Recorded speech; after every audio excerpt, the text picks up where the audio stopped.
Rain fell in sheets over the city, each drop a mysterious whisper.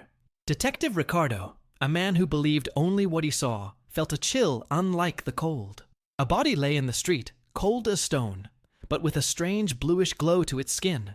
Beside it, a silver amulet, incredibly cold to the touch, pulsed with a faint, sinister light. Ricardo knew something supernatural had happened. But what was this strange star-shaped mark burned into the dead man's forehead? Was it a sign of something far worse, or something much, much older? The rain persisted, each drop like a tear on the city's face. Detective Ricardo, his overcoat soaked, his gaze penetrating, examined the body. It wasn't just the bluish, almost ghostly glow on the man's skin. It was something in the way death had touched him. So different. It was as if he had been erased, not murdered. A blackout of life. A shadow that had stretched over him and stolen him from existence. Ricardo felt a cold that came from within, an ice that ran through him from his fingertips to his toes. The silver amulet, lying beside him, seemed to weep with him, its faint light pulsing like a wounded heart. He crouched down, examining the strange mark on the dead man's forehead. A 5-pointed star, perfectly burned into the skin, as if it were a seal of damnation. It wasn't just a burn. It was something deeper, penetrating the very essence of being. Ricardo touched the amulet with his fingertip. Icy, terrifying. He could feel a strange energy emanating from it, a vibration that sent shivers down his spine. It was a sinister energy, ancient, and so powerful that it made him momentarily forget even the icy rain beating on his face. It was as if the amulet itself whispered dark secrets in his ears, revealing shadowy truths he dared not imagine. Suddenly, a figure emerged from the gloom, rising from the darkness like a ghost of the night itself. It was Isabel, the modern witch with black hair and piercing eyes, so different from the dull eyes of the dead man. She wore a long coat that seemed to absorb the very darkness of the night, and carried with her an aura of mystery and power. Ricardo had never felt so defenseless and fascinated at the same time.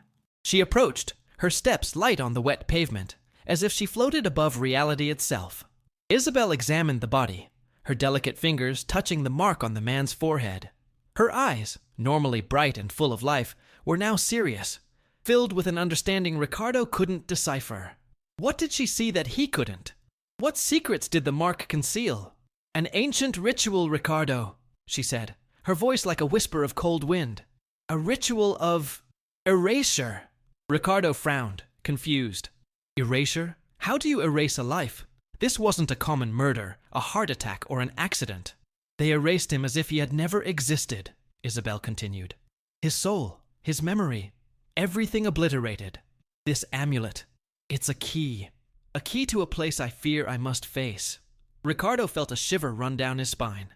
He was a detective, accustomed to dealing with the most terrible cases. But this was beyond his comprehension.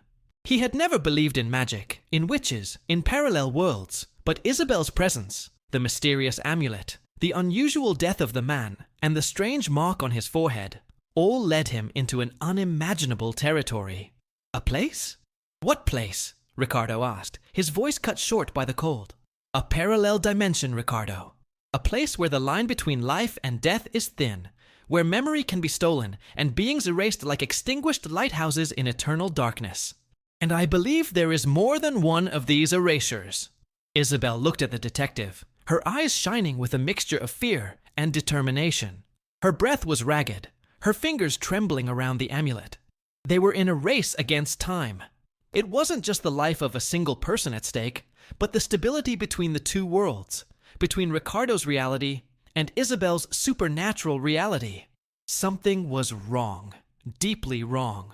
Someone was erasing people, erasing memories, and the key to the mystery was in their hands, in that cold piece of silver shaped like a star. The mark on the dead man's forehead was just the beginning of something much bigger, something that demanded courage, something that demanded a love strong enough to cross dimensions. The love and trust between Ricardo and Isabel were being tested, but this time, with their lives on the line. The rain continued to fall, each drop a symphony of suspense and a forecast of the danger that awaited them. The rain, relentless, seemed to wash away any trace of hope from the city. Ricardo, feeling the weight of the icy amulet in his hand, looked at Isabel. Her expression was an enigma, a whirlwind of fear and resolution that unsettled him. She spoke of a parallel dimension, a place of shadows and oblivion, where people were erased like candles in a strong wind.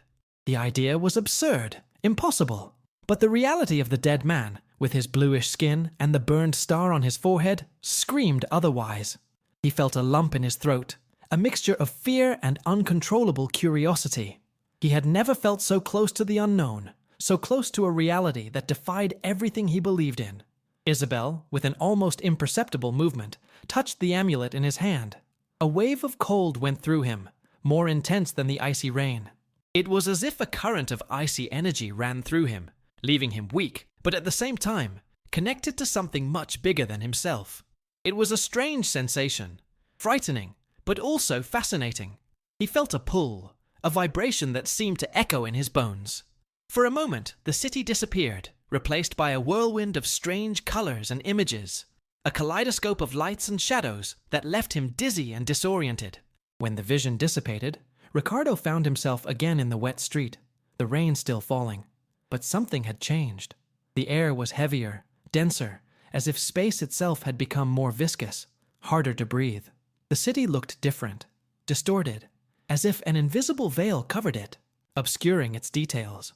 He could feel the presence of something nearby, a strange energy that sent shivers down his skin. Isabel, beside him, seemed paler, her eyes shining with an intense glow. She clutched her own amulet, a mirror of what Ricardo felt. "We need to go, Ricardo. Now." Her voice was weak, but full of urgency. They ran, guided by the strange glow of the amulet, which pulsed stronger and stronger as they advanced through the dark, deserted streets. The rain seemed to increase, becoming a deluge that made it almost impossible to see beyond a few meters. Fear, before a premonition, was now a physical, suffocating presence, surrounding him like an icy embrace. Suddenly, they heard a scream, a sharp scream, full of terror, coming from a dark alley. Ricardo hesitated for a moment. His nature was to investigate, to unravel the mystery. But Isabel pulled him away, without hesitation, leading him away from the sound. "We can't get involved in another one. We need to get to where this is happening," she said, between gasping breaths. The terror in her voice was undeniable. They arrived at an old building, almost in ruins, in the heart of the city. The building was enveloped in a strange, almost visible mist that emanated an intense cold. The amulet reacted violently, pulsing with a strong and frightening light. Isabel hesitated at the door. She looked at Ricardo, her eyes full of fear, but also a strange determination. It's here that they're erasing them. But I don't know what we're going to find." Ricardo took a deep breath, fear mixed with uncontrollable adrenaline. He squeezed Isabel's hand, his fingers meeting hers, small and cold, but firm. He didn't know what awaited them, but he wasn't alone. Together, they would enter the darkness, facing unknown horrors and unraveling the dark secrets hidden behind the thin veil between the two worlds. The rain continued to fall, a silent witness to the confrontation between the skeptical detective and the powerful witch, a confrontation that would determine the fate of both and perhaps the balance between life and death. The rain fell in torrents, each drop a nail in the rotting wood of the fear Ricardo felt. The cold body in the street, the bluish glow on the skin, the icy amulet. Everything was strange, too frightening even for him, a detective accustomed to the shadows of the city. But the star-shaped mark on the dead man's forehead, that was the key to everything, a horrifying enigma that Isabel, the modern witch, deciphered with a whisper. An ancient ritual, an erasure of lives. Ricardo felt a shiver, not just from the cold, but from a terror that froze his bones. To erase someone as if they had never existed. It was such an absurd, terrifying idea that he could barely process it. Isabel, with her dark, penetrating eyes, spoke of a parallel dimension, a place of shadows where memories were stolen and beings erased like extinguished stars. A horrible place, an abyss of darkness that she feared. The amulet, she said, was a key, a passage to this terrifying place. Ricardo, The man who had always relied on logic and reason was about to cross the border of his own disbelief. He held the cold amulet in his hand, feeling a strange energy pulsating in it, an icy vibration that seemed to echo in his heart. He felt small, insignificant in the face of this supernatural force, but at the same time, an unexpected courage took him. He had to know, he had to understand what was happening. A searing fear ran through Isabel's body. She trembled visibly, but her eyes maintained a firm shine, a determination that contrasted with the terror that dominated her. It was as if she knew that the danger was closer than she had ever imagined.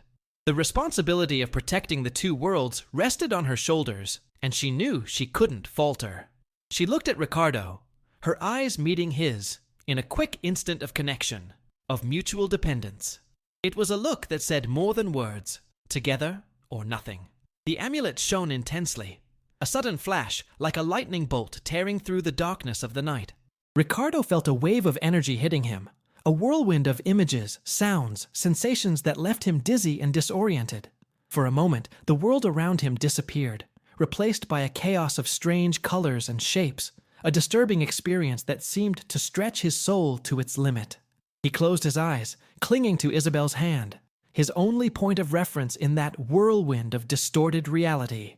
He felt the energy of the amulet, a cold, strong pulse pulling him somewhere unknown.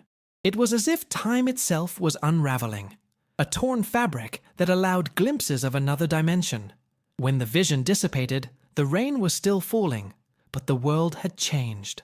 The city was different, as if a heavy veil of mist enveloped it. The buildings seemed distorted, and the air was dense, heavy, charged with a sinister energy. It was as if they had crossed an invisible barrier, a portal to another world, or to another face of reality. Fear was now palpable, a suffocating weight that oppressed their hearts. Ricardo could feel the presence of something nearby, a darkness lurking in the shadows, waiting for the right moment to strike. Isabel pulled him into a dark and narrow alley, almost suffocating. The amulet pulsed stronger and stronger, guiding them through a labyrinth of deserted streets and ruined buildings. They ran, the icy rain falling on them, mixing with the drops of cold sweat that ran down Ricardo's face. The sound of footsteps behind them, a light sound, almost imperceptible, but enough to fuel the growing sense of panic. They arrived at an old and sinister building, a black and menacing edifice that seemed to absorb the very darkness of the night. A sepulchral silence hung in the air, broken only by the relentless sound of the rain. The amulet pulsed violently, emanating an intense and threatening light, as if it were reacting to some sinister presence hidden within those walls. It was the place where lives were erased, the epicenter of the evil ritual. Isabel turned to Ricardo, her eyes shining with a mixture of fear and determination. She was paler than ever, her hands trembling as she held the amulet. "It's here, Ricardo. It's here that they are, erasing the memories. We're reaching the heart of darkness, and it will all depend on us."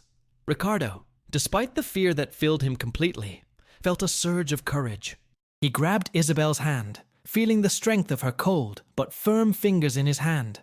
No matter what awaited them behind that old rusty door, no matter the terror that awaited them, he wasn't alone. And for the first time, Ricardo wasn't afraid. He was ready. Together, they would enter. Together, they would face evil. Together, they would fight for their worlds. Together, they would win. The rain fell, a silent witness to an epic battle between light and darkness, between love and fear. The fight for the two worlds was about to begin. The door creaked, a silent scream in the symphony of the rain. Ricardo and Isabel entered the old building, the air heavy as a leaden veil. The dampness clung to the skin, a cold that penetrated the bones. The amulet in their hands pulsed with a faint, almost agonizing light, guiding them down a dark, damp corridor, where spiderwebs danced in the gloom. Each step was a journey into the unknown, each sound an echo of fear. They advanced through the darkness, Ricardo's hand firm in Isabel's. She, the witch, so strong and independent, showed a genuine and palpable fear. It was a fear that wasn't just hers, but enveloped them both, as if the shadows of that old house carried an ancestral weight. They passed through destroyed rooms, furniture rotting in an eerie silence, until they reached a huge central hall. There, in the center of the hall, surrounded by black candles that trembled with a life of their own, stood a magic circle of dark and shining stones. And in the center of this circle, a macabre altar. Above it, hanging from rusty chains, was an object that Ricardo never imagined finding. A mirror, but not an ordinary mirror. It emanated a cold, almost translucent light, and Ricardo had a strange feeling, as if he could see through it, to another place, another dimension.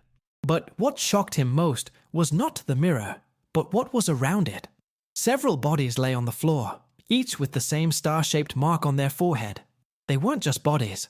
They seemed empty, as if all their essence, their soul, their very memory had been sucked out, leaving behind only empty, cold, and hollow shells. Suddenly, a figure emerged from the shadows. Tall, imposing, dressed in black robes that seemed to absorb the light itself. The face was covered by a hood, but the voice that came from it was dry and sinister. "Welcome, detective and witch. You found what you were looking for." The figure removed the hood, revealing a familiar but deformed, grotesque face. It was the face of someone Ricardo knew well, someone he considered a friend, a trusted man who worked at the police station where he worked. But the eyes were empty, filled with a darkness that chilled the soul. You're Daniel," Ricardo whispered, unable to believe what he was seeing. The false Daniel smiled, a cold and cruel smile. "I am more than you could imagine. I am the key, the guardian of this place, the key to another world. And now, you too will be part of this world. You too will be erased. Your memories, your dreams, your identities, everything will be obliterated." And then, before Ricardo or Isabel could react, the false Daniel raised his hands, and the mirror on the altar shone intensely. A wave of dark and terrifying energy radiated from the mirror, enveloping Ricardo and Isabel in a whirlwind of dark energy. Ricardo's face contorted in pain. Isabel's hand loosened in his. Her eyes widened in sheer horror. A scream trapped in his throat with no way out. And then everything went black. Ricardo's last thought was Isabel's hand, letting go of his, and the intoxicating feeling of a deep emptiness. The emptiness of his own memory, the beginning of his own erasure, and with everything else, the terrifying question: what kind of dark force had dominated Daniel, a seemingly normal man, that transformed him into this monster, this guardian of lost memories in a macabre mirror? The last image, before the complete erasure, was a sinister gleam in the false Daniel's eyes. A gleam that shone brighter than the night. A gleam that promised something far worse than darkness and death. A future lost in another dimension. A future that needed to be avoided. After all, how many people had been erased, and how many more would be?